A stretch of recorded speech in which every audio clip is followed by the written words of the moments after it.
Thank you, Chair. Members of the Joint Committee joining us remotely may wish to keep their camera on at all times, but switch their microphone off until they wish to speak. All other remote participants should have their cameras and microphones switched off during the meeting unless they are speaking. All remote participants will be asked to speak at the appropriate time. If members and officers in Committee Room 2 should ensure that their microphones are at the correct height, and when speaking, you should speak into them as directly as possible. This will assist with the sound quality for those joining on Teams. There is no alarm test scheduled today, so if the klaxon goes off in the townhouse, we should make our way through the door from which you came, down to the main staircase and out the front reception door. We will wait until clearance is given and return from the art centre. Mobile phones should be put on silent mode. Thank you.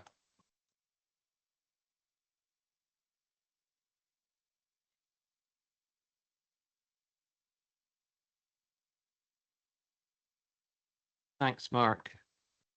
Are we good to go? All right. Well, welcome again. Do we have any apologies? Well, I know we do. Yeah, apologies received from Jennifer Craw, and we'll have Stanley Morris here as substitute, and we also have apologies from Julie Wood. Thank you. There is no urgent business. There is no, well, there is one item of exempt business. Are we happy to agree that the final item on the agenda, the digital connectivity memorandum of understanding, is we take that in private? Thank you all. Declarations of interest and transparency statements. I see a hand up, but I can't see who it is. Councillor Owen, Gillian. Thanks very much. Just make my normal transparency statement by virtue, make a transparency statement by virtue of being a board member of the Opportunity North East. I've applied the objective test and have concluded that I have no interest to declare and will remain in the meeting. Thank you very much. And I see Stanley's hand up as well. Stanley. Yeah, I can advise that myself, Sir Ian Wood and Professor George Boyne have a connection to any issue affecting Opportunity North East, in particular matters relating to the Food Hub, Bio Aberdeen and Energy Transition Zone, which may arise during the meeting by virtue of us being board members of one, Bio Aberdeen Limited and or Food Hub Ness Limited and ETZ. Having applied the objective test, we do not consider that we have an interest to declare and will not be withdrawing from the meeting because in practice funding is allocated by agreement with government and in line with the tripartite agreement. Thank you, Stanley. Christian. Yes, I'm sorry, but Stanley didn't use my name. I would have not to declare the same transparency statement as well. Gillian could have done it too, but same transparency statement, but the others. Thanks very much, Christian. Any others, or are we good to go? We are good to go. Okay, that takes us to item 5, which is I'm never sure whether it's is or are when it comes to minutes, which are the minutes of our last meeting. Are we all happy that those are an accurate record? Agreed. Agreed. Okay, I think that was unanimous, or certainly nobody disputing it. That takes us to item 6, which is the quarterly dashboard update. And I'm going to pass over to Mr. Buse to set the scene, and then we can maybe move to some questions. Mr. Stewart. Thank you, Convener. In terms of the dashboard, members will be aware that we've changed the layout of the dashboard, something we considered for a while, intending to make sure that the information that comes before the committee gives a really good overview of ongoing progress, both of the programme as a whole and of individual projects. Some of the things I just want to draw a little bit of attention to on each of the projects, we're showing their overall financial profile, the drawdown to date, and we're also breaking that down into current financial year. The key thinking behind that is that Scottish Government made it very clear during the annual conversation meeting last year that there's no guarantee that any unspent funds could be carried forward into future years. So again, it's making sure that we show members of the Joint Committee the progress that's on track there. We're also trying to use a RAG status against each project that will help us to identify and flag up to the committee where we perceive there to be any risk or issue with projects. So We've discussed this format with the internal audit team, making sure that they would be satisfied by what we're putting forward. The conversation we've had has been really positive. They want to see that work through programme board and the joint committee before they'll give us a steer in terms of whether it would satisfy their expectations. But I have a confidence that I think it would, and welcome any comments or feedback from members. Thanks, Stuart. So anybody got any questions on the report or any comments on the new format of the report? I see Anne's hand up and I cannot read the screen. I'm looking at, excuse me, Gwyneth hand up as well. So Anne first. Thank you very much, and thank you, Mr. Hughes. I think it's a helpful approach that's been taken in terms of the redesign of the template.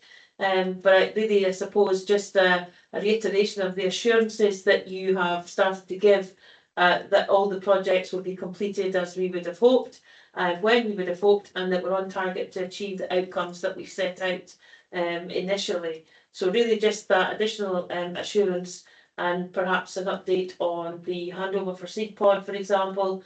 But could we possibly think about evolving this to include some narrative about where we are on track and where the benefits are being realised, and indeed where there are mitigations required to be able to bring us back in line if that's required. So thank you. Thanks, Chair. Thanks, Anne. Stuart? Thank you.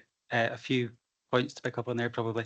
I think what we've tried to do within the actual template itself, looking at each project, is we've taken a lot of the stated and agreed benefits from the business case, and we're trying to show those in terms of what the measure is, how it's going to be measured in the target date. We're saying, for example, in progress, if I'm kind of taking the point right, I think it's maybe a little bit more narrative around what is the progress rather than just saying that it is in progress. So we're quite happy that we can probably add a bit of narrative around that just to make sure that we're giving a bit more to the committee. The question specific to Seed Pod, just in terms of dates, the latest status report that we had suggested end of the year construction would be complete. I think I'm right in saying a launch event in around March with a kind of an anticipated formal opening in April of next year. That's very helpful. Thank you. Thank you. Anything else, Anne, or is that you No, that's content? perfect. Thank you very Okay. much. That's helpful. Thank you. Thanks. Gwyneth? Thanks, Chair. And just following in from that, in terms of projects completed so far, if we look at the biohub, is there an update on what percentage of that biohub is currently occupied? Stuart? Thank you. There's not an update in terms of percentage occupied within this paper, but we are continuing to have project status reports from Biohub, and I think at the November Joint Committee we will be bringing forward the benefits realisation plan and the annual report, so we should have a bit more information within there, and also more than happy to update members on kind of continued progress within there. I know that just in the last, I think, 2 weeks, they've announced another kind of significant tenancy within the Biohub, but taking on board the kind of the question asked, I'll make sure that at next joint committee we can give a more fuller answer to that. Gwyneth, are you content with that, or any follow-up? Well, is there a verbal update today? I mean, have we got, how many tenants are in there? Is there any indication we can get today on that?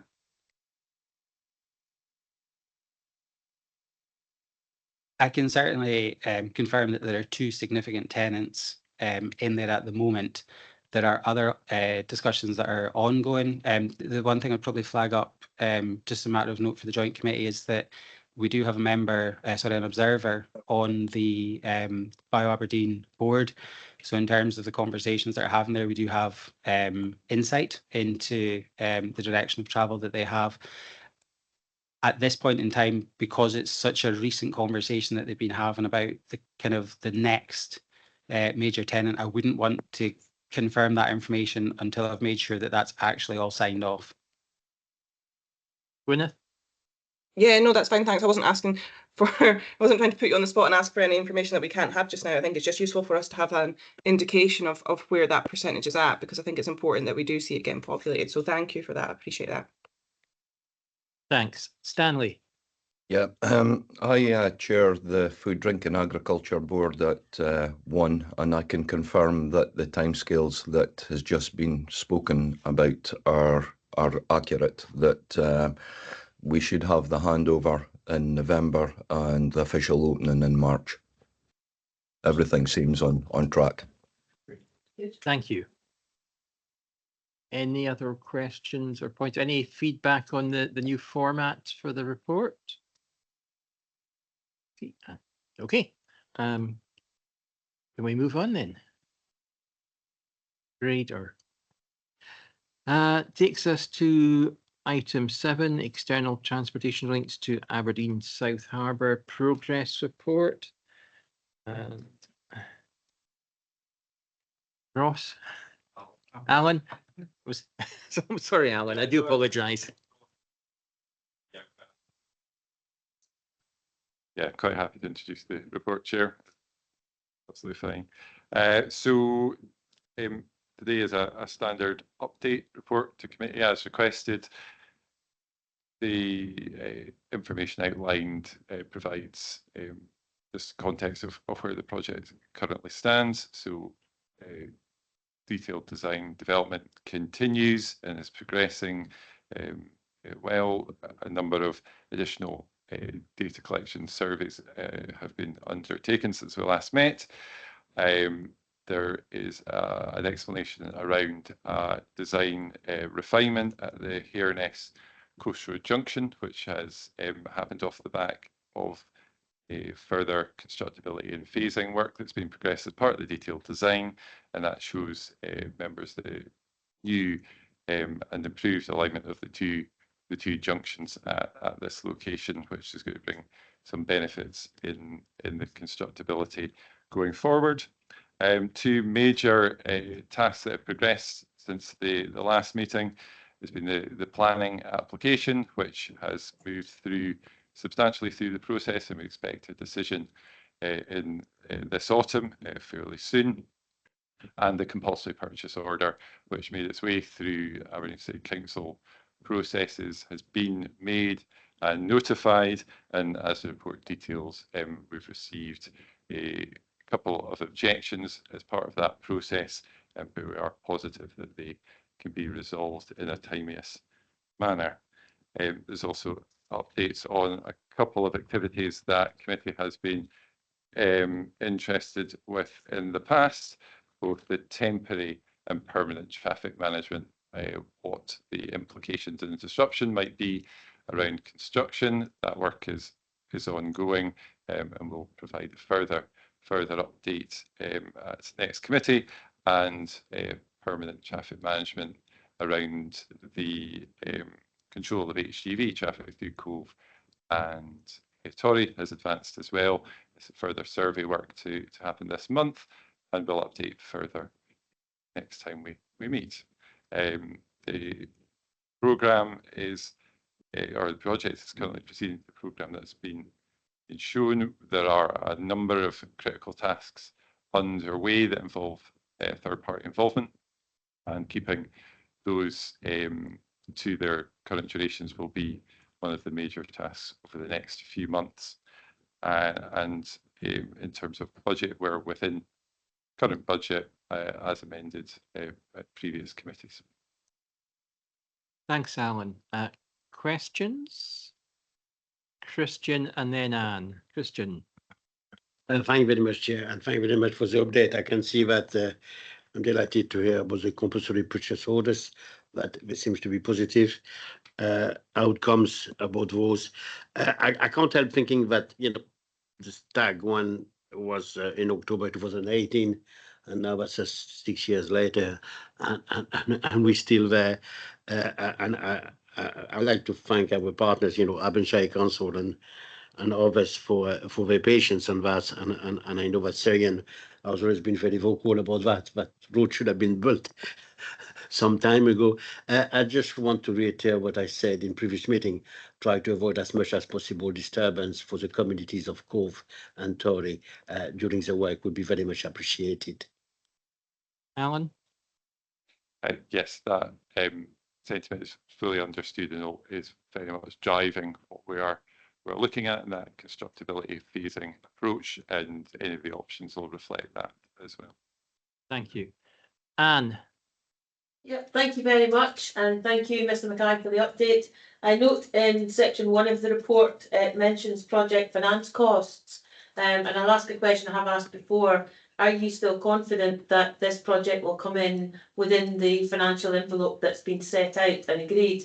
And if it doesn't, is there a contingency plan to deal with that? Because clearly public sector finance is not in abundance at the moment. So is there a financial gap in your view? And what would how would you close that? And is there a contingency to deal with that should it arise? Thank you. Alan. Yes, so in terms of the existing funding envelope, we remain in the position that the project can be fully funded from the budget that's been allocated to it. The most recent change in terms of redistributing funds to the strategic transport dealt with the identified risk profile at this stage, and so for going forward now, we believe that to be adequate. I think, as we've stated before, as we move through the procurement will be when things become more certain, and if at any stage in that it looks as though those risk allowances have been inadequate, then we'll be bringing that back to committee. But we do not believe that to be the case at this stage. Thank you, Alan. Anne, is it that you content with that answer? Content, because that's the position that's been presented. But I think it's when we get to the procurement stage, then that's going to be the issue, and that's where we're going to have more insight and conversation. But happy to leave it there just now, Chair. Thanks. Thanks, Anne. Gillian. Yeah, thanks for that. So on the back of that, I just wonder why the budget aspect on page 26 is green. Should it not be amber? On the basis that it's still basically an unknown quantity. And I mean, you'll have heard up and down the country that there are many large projects that are being stopped because of the volatility within the construction industry. So I just question whether the budget aspect should be is actually green when it really should be amber. Alan or Stuart for that one? Stuart. Yeah, happy to take that one, Chair.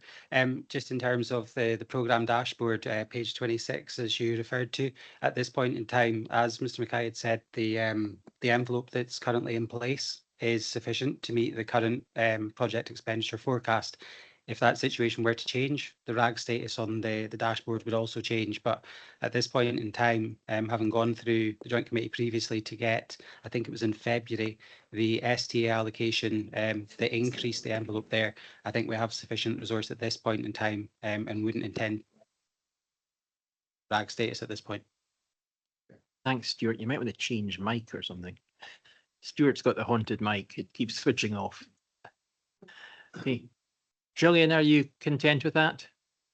Well, yes and no, I suppose. Having just the Peterhead Community Campus, everyone will be fully aware that Robertson's have just pulled out of that particular major project that we're doing in Aberdeenshire. So I would really err on the side of caution and actually would probably consider that it is more orange based on that sort of information. If we look back in February, the estimated costs exceeded the budget by 3.2 million. So even back in February, it wasn't on course. And with all the experience, personally, I've had over the last, and Councillor Sterling, over the last 6 weeks with the Peterhead Community Campus project, I would err on the side of caution. But that's just me. Stuart, do you want to? Yeah, thank you. The other thing I'd probably just try and draw attention to is on that same, I think it's page 26, within the milestones, we have a final business case submitted with a target date there of the 1st of April 2025. And the feeling is that as we work towards that date, there are still activities to be undertaken, which Mr. Mackay suggested that with the monthly project status reports that come in, we do review this on a monthly basis. So if ever we feel that that situation changes, more than happy to consider reviewing or amending, if necessary, the status against that. Thank you. I'm not seeing any other hands. Are we content to agree the recommendations on page 39? I'm not seeing any shaking heads, so I'm taking that as a yes. Well, Oh. Chair, can we be clear, and not necessarily for a recommendation, but can we be clear that if the financial picture becomes clearer, that there's a report or contact is made back with this joint committee as soon as possible, and if it's in between meetings, we don't wait, and that we get to know about any potential risk that is emerging as the programme rolls on, if that's possible. Thank you. I think that's an excellent suggestion. Stuart is nodding at me that that can be done, and I'm not seeing any shaking heads, so we'll add that. Thank you all. Thank you all. That takes us on to the Internal Audit Action Plan, which is on page 45. Mr. Stuart, do you want to introduce this? Thank you. At the previous committee, we brought forward a paper which I suppose outlined the recommendations that had been agreed within the internal audit report, and the instruction was to bring forward a report to this committee to outline the progress that had been made in terms of implementation of those. The one thing I probably just want to be very clear on is that it is not a decision for myself, for example, to take in terms of when something's been implemented. That'll be a decision that's taken by the internal audit team. So for all of the measures that are shown on page 46 within the table, these are all taken from the audit report, and the status is a status that will only change to implemented when the internal audit team agree and accept the evidence that we present to them on the suggestion that we feel it's implemented. So they need to agree to that. There are columns in the table, actions to date. So that's to give members of the Joint Committee an update in terms of what we've been doing since we last met. Further action required. Again, that's to give members an indication as to what we're working on going forward, and an expected resolution date. And that's because I think members will want to know when we hope or expect to resolve all of these issues. There are two that I wanted to just pick up on briefly this morning, and progress reporting, the third one in the table. You'll see it had an expected resolution of August 2024. Part of the action that we've taken on that is the change in the dashboard, for example. The conversations I've had with internal audit is that they're very supportive of the action in itself. They want to see how it's received by members of the Joint Committee before taking a decision as to whether or not that fully implements their recommendation. So recognise that that has an August date, and we're now beyond August. That's an explanation as to where we are with that one. The other one that I wanted to draw attention to was funding agreements. This is listed as ongoing with an expected resolution date of September 2024. The intention here is for us to review and amend where necessary any existing grant agreements. Part of the rationale for that is that the Scottish Government introduced a new clause within the grant offer letter between themselves and Aberdeenshire Council as the accountable body, which requires all grant recipients to implement the Fair Work First guidance published by the Scottish Government. So we're changing some of the terms and conditions within those grant offer letters, and it's just taken a little bit longer than I'd hoped in terms of getting those drafted as variations to the original grant agreement so that we can issue them. Once we issue them, I expect the turnaround to be quick because we've already discussed any proposed amendments with the relevant projects. So quite comfortable with the progress that we're making. And I hope that by the time we meet in November, you'll see a number of these will have changed from ongoing to implemented. Thanks, Stuart. Any questions or comments? I'm not seeing. Oh, I see George. Morning, everyone. One of the items on the table is performance and benefits reporting, and it says the risk was not agreed. I just wonder if we could have some clarification of what that means, please. Thanks, George. Stuart? Sure. In the internal audit report, the auditor had flagged a risk in terms of benefits realisation and how that information was being captured, or in some cases wasn't being captured, and whether the benefits realisation plan was sufficient or not. It was the view of PMO management across the two local authorities from an officer perspective that it was adequate, and that's why we didn't agree to the recommendations. A couple of things I'd probably draw attention to there, not to go into kind of the audit report itself necessarily, but for context. A number of city deals don't have a benefits realisation plan. We do, and within that, we're able to capture data on a number of the benefits that are being realised through the investment of the deal.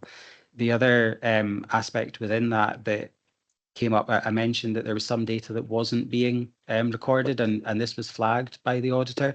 Some of that related to the capture of protected characteristics.